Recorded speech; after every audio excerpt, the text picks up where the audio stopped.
तो नमस्कार मेरे प्यारे बच्चों, चलिए प्रारंभ करते हैं आज का ये लाइव सेशन।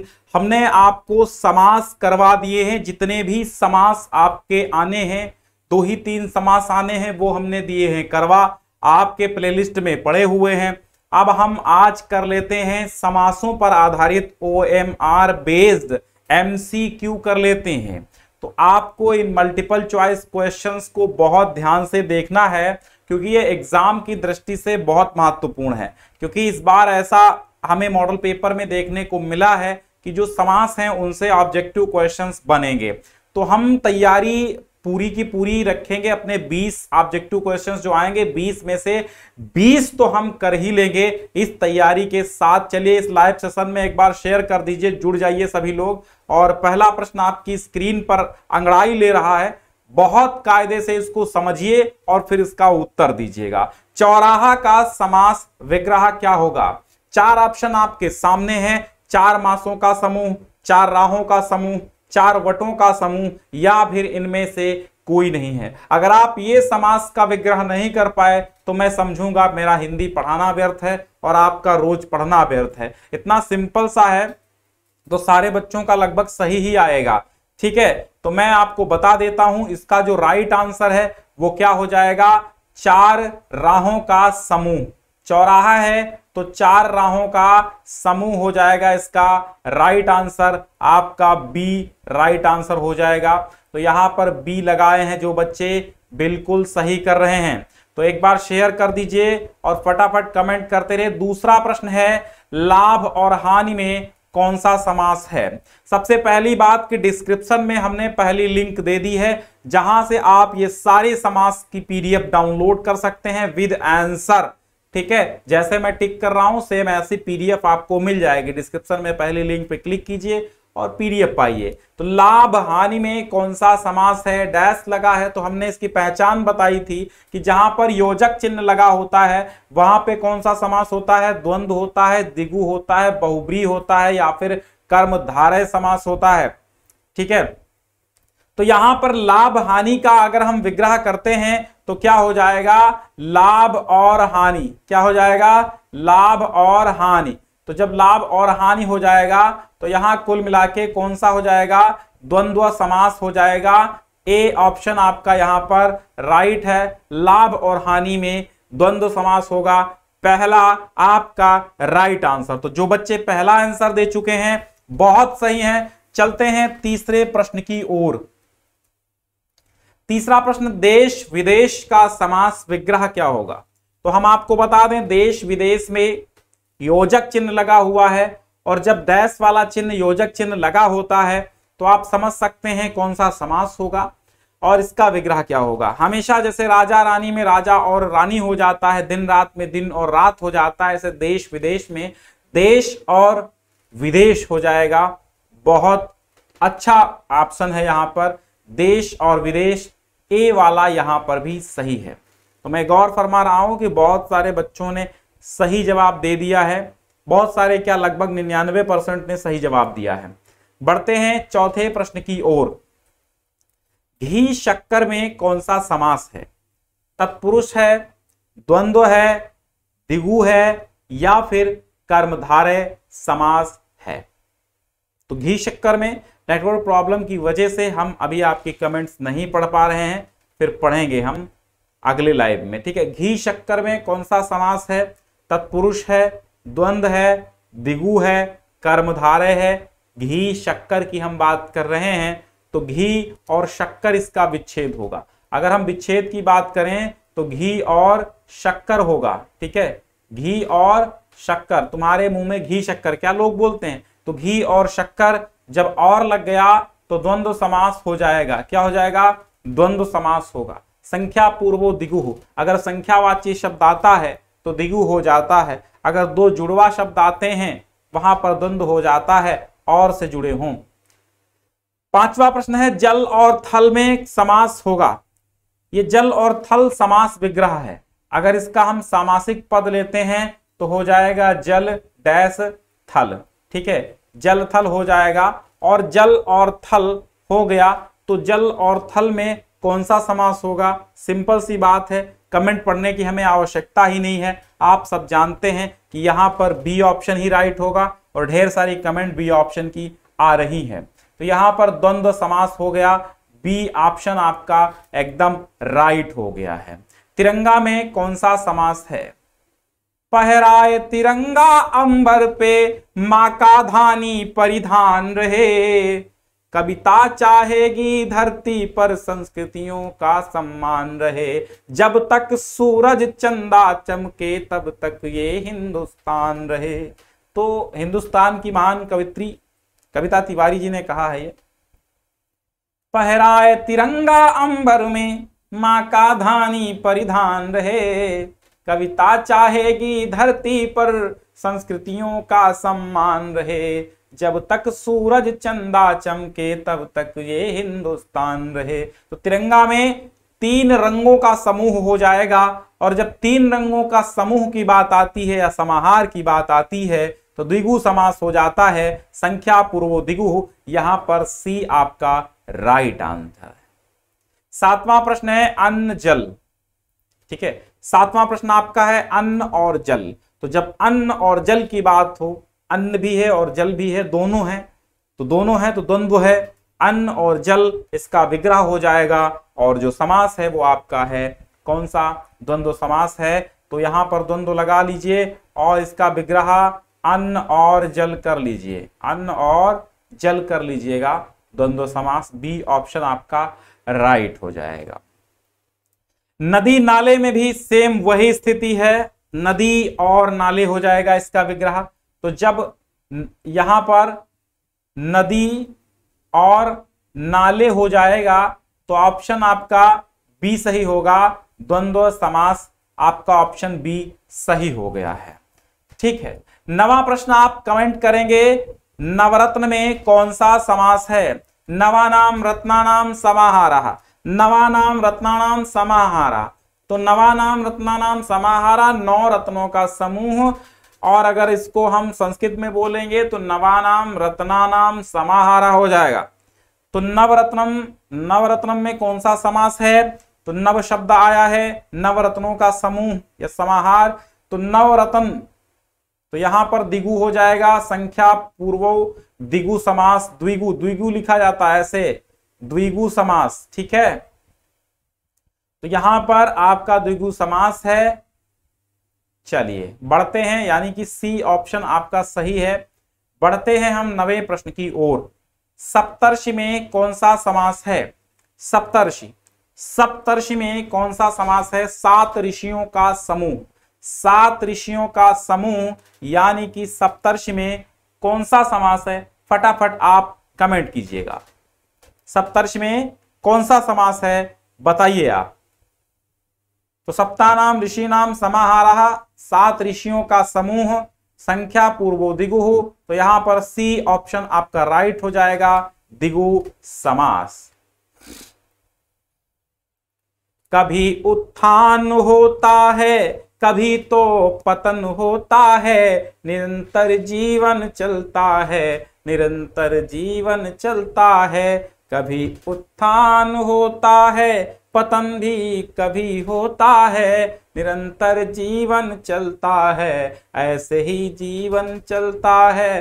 कभी सुख आता है आता, कभी दुख आता है जाता, कभी सुख आता है आता, कभी सुख जाता है जाता, इसी तरह निरंतर तो हमारा जीवन चलता है। तो उत्थान और पतन में कौन सा समास है?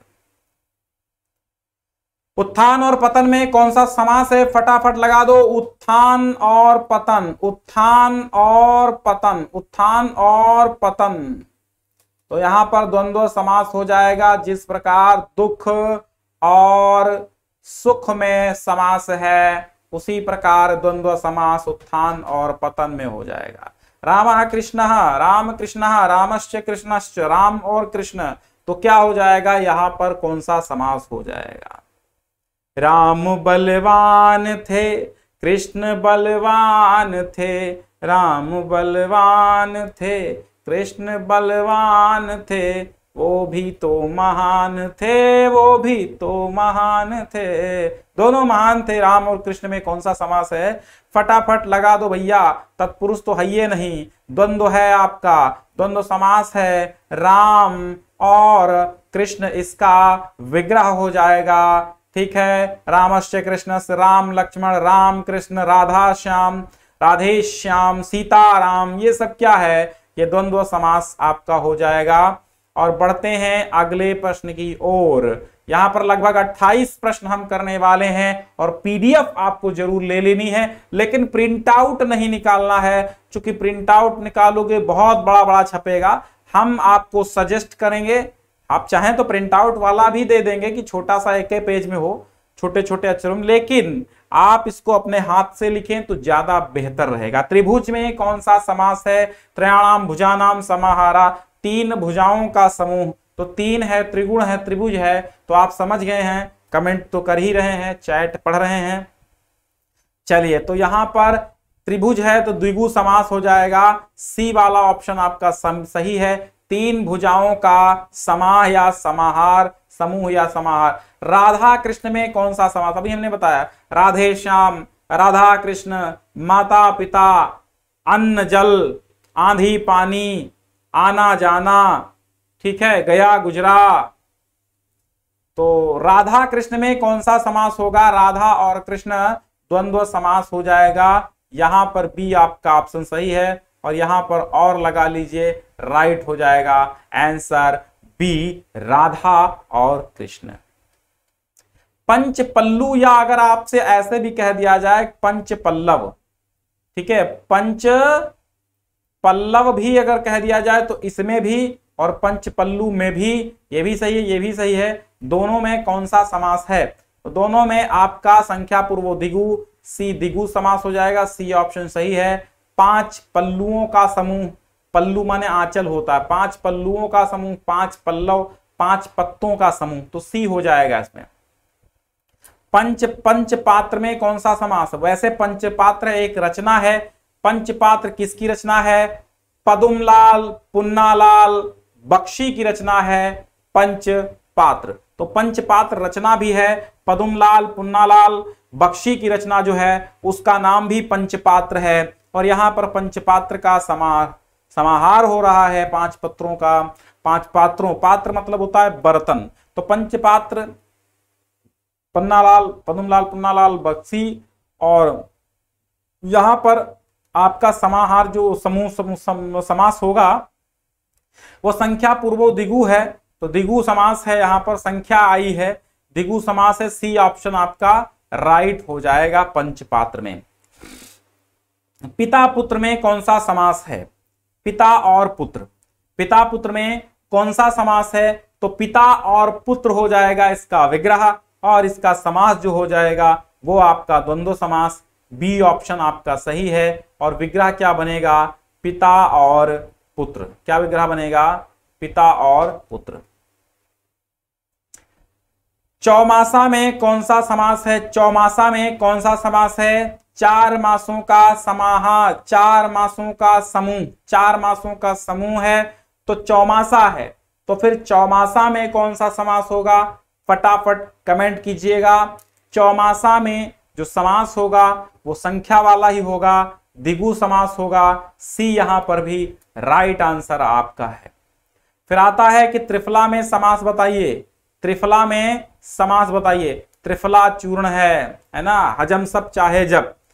त्रिफला में कौन सा समास है? तत्पुरुष समास है, द्वंद्व है, दिगु है या फिर कर्मधारय है? वही छाया हुआ नाम, त्रयाणाम फलानाम समाहारः, तो तीन फलों का समाहार, तीन फलों का समूह, तो हो गया आपका दिगु समास। कौन सा समास? दिगु समास। सी ऑप्शन आपका राइट हो गया। सप्ताह में कौन सा समास है? सप्ताह में कौन सा समास है? आपसे दो ही प्रकार के प्रश्न पूछे जाएंगे। या तो आपसे ऐसा प्रश्न पूछा जाएगा कि इसमें समास विग्रह कीजिए, या समास का नाम पूछा जाएगा, बस पहचान या विग्रह पूछा जाएगा और कुछ नहीं पूछा। अधिकतर पहचान पूछी जाएगी कि कौन सा उदाहरण किस समास का है। तो ये उदाहरण समास के बहुत ज्यादा आपको तैयार कर लेने हैं जितने भी हम बताते हैं। तो आपको डिस्क्रिप्शन में पहला लिंक मिल ही जाएगा। और मॉक टेस्ट देते रहिए, मॉक टेस्ट का सबसे लास्ट में हमने लिंक दे दिया है। और टेलीग्राम भी ज्वाइन कर लीजिए। टेलीग्राम ज्वाइन नहीं करते तमाम सूचनाओं से आप वंचित रह जाते हैं, तो हम नहीं चाहते हैं कि आप तमाम सूचनाओं से वंचित रहें और आपको कहीं गलत जानकारी मिले। सही जानकारी, सटीक जानकारी और सच्ची जानकारी के लिए आपको हमारे साथ बने रहना होगा यूपी बोर्ड की हर एक अपडेट के लिए। सप्ताह में सात आहनों का समूह यानी 7 दिनों का समूह, तो ये हो जाएगा द्विगु समास। आपका बी ऑप्शन यहां पर राइट है, 7 दिनों का समाहार। पंचवटी में कौन सा समास है? पंचानाम वटानाम समाहारः। तो जब पंचा में 5 आया है तो संख्या हो गई, और जब संख्या हो गई तो आपका समूह समास जो बनेगा वो द्विगु बनेगा, और जब द्विगु बनेगा तो ऑप्शन सही हो गया सी, द्विगु समास। पंचवटी। माता पिता भगवान का रूप लेकर के आपके भाग्य की रेखाएं लिखते हैं, तो माता पिता को कभी मत ठुकराइएगा, ठीक है, क्योंकि माँ बाप ही इस दुनिया में सबसे बड़े मित्र होते हैं, सबसे बड़े गुरु होते हैं, सबसे बड़े पथ प्रदर्शक होते हैं, सबसे बड़े हितैषी वही होते हैं, सबसे बड़े परोपकारी, आपके प्रति हृदय में करुणा दया सब उन्हीं के अंदर है, माता पिता के अंदर। उनसे बड़ा आपसे प्यार करने वाला इस दुनिया में कोई नहीं पैदा है। माता पिता में कौन सा समास है? माता और पिता, माता और पिता, पेरेंट्स। माता और पिता में आपका द्वंद्व समास है, ऑप्शन ए आपका सही होगा। दोनों में द्वंद्व समास है, माता और पिता। माता च पिता संस्कृत में विग्रह होगा, हिंदी में माता और पिता होगा। आपका चूंकि हिंदी पढ़ना है तो माता और पिता आप विग्रह करेंगे द्वंद्व समास के साथ। त्रिभुवन में कौन सा समास है? त्रयाणाम भुवानाम समाहारा। बोलो त्रिभुवन, बोलो त्रिभुवन। त्रयाणाम भुवानाम समाहारा यानी 3 भवनों का समूह, 3 भुवनों का। यहां पर भवन नहीं बल्कि भुवन बताएंगे आप। क्या बताएंगे? भुवन, भवन नहीं भुवन बताएंगे आप, ठीक है। भवन नहीं बताना है आपको, भुवन बताना है, ठीक है। भुवन भुवन भुवन भुवन माने होता संसार। 3 भुवनों का समूह, 3 भुवनों का समाहार, तो द्विगु समास होगा, द्विगु समास होगा। यहां पर सी ऑप्शन आपका सही हो गया है। 25वां प्रश्न है, चंद्रशेखर में कौन सा समास है? चंद्रशेखर में कौन सा समास है?